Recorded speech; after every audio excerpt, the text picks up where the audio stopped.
In this section, I will introduce you the fluorescence microscope, which is also quite often be used in a biological lab. Yes. So first, let's see what is fluorescence. So to have a fluorescence, you need to have some samples that could give fluorescence. And also you need excitation light that goes from the light source to your sample. And then the energy of this the sample, the light will raise up to the excited stage. But when they try, it's unstable at this state. So the energy try to go down to the ground state, and the energy will be released as another light. We call it emission light. So we need to mention here, it's always in the excitation light, they have shorter wavelengths which have higher energy. And for the emission light, they always have longer wavelengths or less energy compared to the excitation light. So we also call these differences as Scott's shift. So Scott is a name of person who observed this fluorescence. Well, here just to show you the principle of what happened in the fluorescence microscope. So when you have the same color of a filter that could have the same color of the excitation light, you will filter all the other colors will be blocked here, and let only the selected color light go through this filter. So here it's the UV light. It goes to your sample, and the sample, of course, it happens, both this UV light and also the blue light will go to, try to go to your eye, your observation point. What we did is we used another filter that could filter only the light that the emission light, not the excitation light. So in order to use this method, what we need is a fluorescence specimen. So in a biological lab, what we did, so the first choice, of course, you can use fluorescence stains, which could recognize or specifically target on some or bind to some biological moleculars. For example, here shows you the DAPI, which binds strongly to the AT-rich regions in DNA. So when you try to stain your sample with DAPI, it is actually staining the DNA inside the bacteria. And of course, you can also use some, some specific fluorescence moleculars that could bind to the with modification and binding to the antibodies, which antibodies could recognize some specific proteins and show you the localization of each protein inside the cells. And another method which could be used in the live cells observation is fluorescence protein. And here comes another Nobel Prize 10 years ago.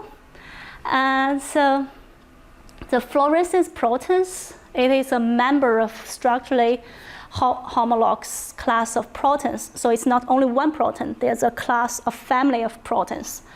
And the most famous one, of course, is the green fluorescence protein, which you already see the use of applications in the previous lecture. So here's the bacterial cell, and here is the phase C protein fused with the gray fluorescence protein. So what's the meaning of fusion the two proteins? Actually, it's like we use some molecular method, or genetic method, try to make the phase phase Z protein and the green fluorescence protein on the same polypeptide. So when they try to fold and try to locate in the cells, they're always together.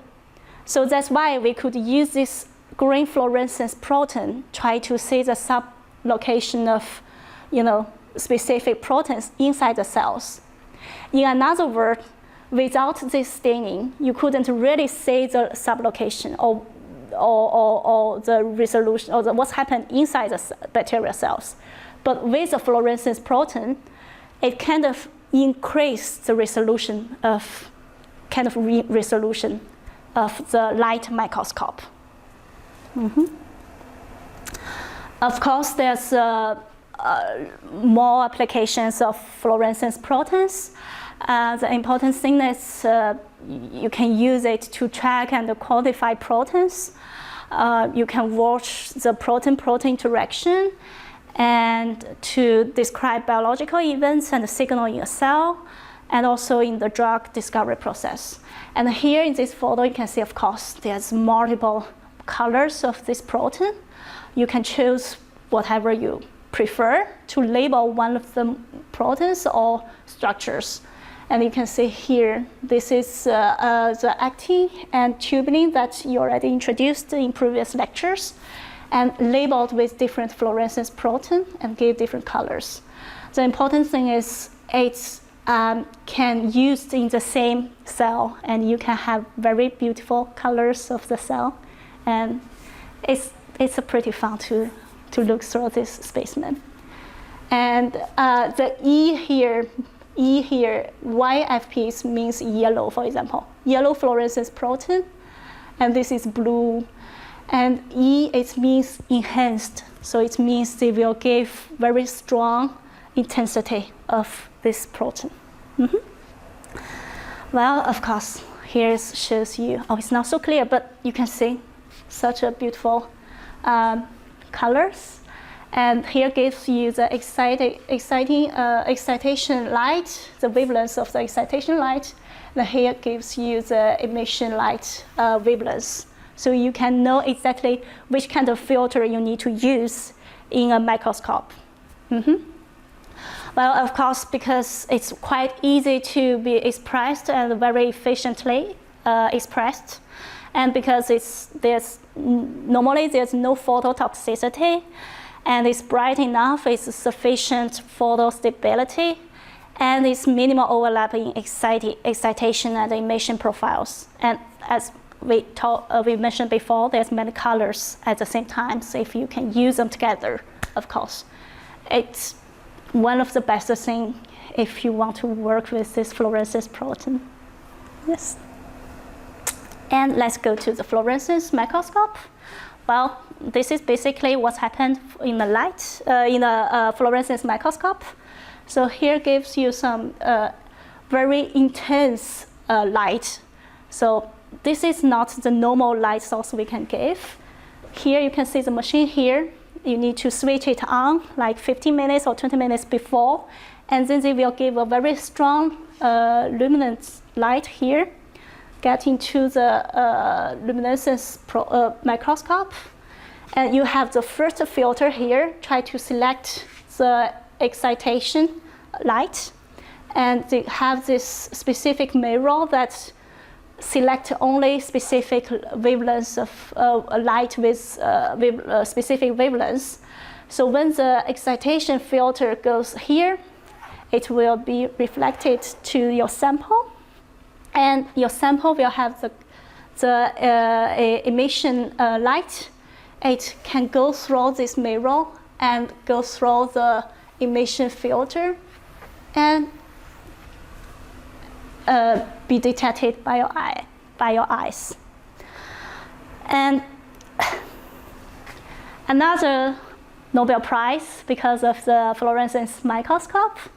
So they win this prize because they use this fluorescence to generate an image.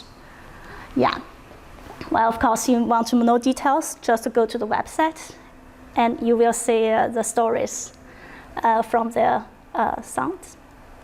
And here shows you a fluorescence microscope.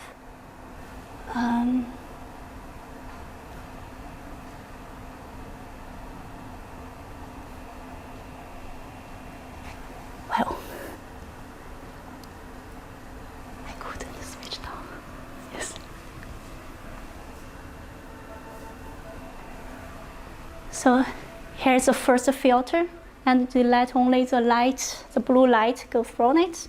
And then here's the sample.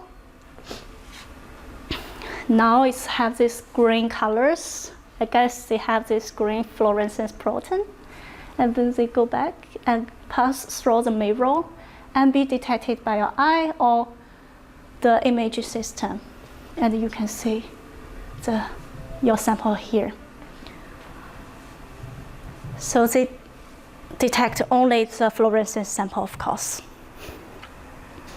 And in the next the following few minutes, you will learn some specific fluorescence microscope, which we call a confocal microscope, which allowed you to see the 3 dimension of your sample. So basically, the confocal, the focus could be shifted up and down, and this kind of a scanning of your cells, fluorescence cells, and give you the 3-dimension image of your sample. So you see when they move from one field to one part to the other, they will have different. And the focus depth will be changed. Now it's inside your sample. And they try to create the 3-dimension model with the software, of course.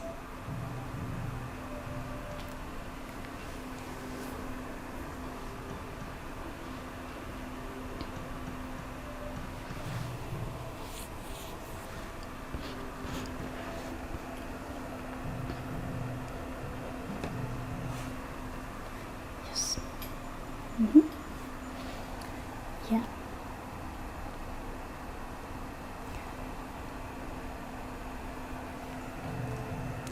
Yes.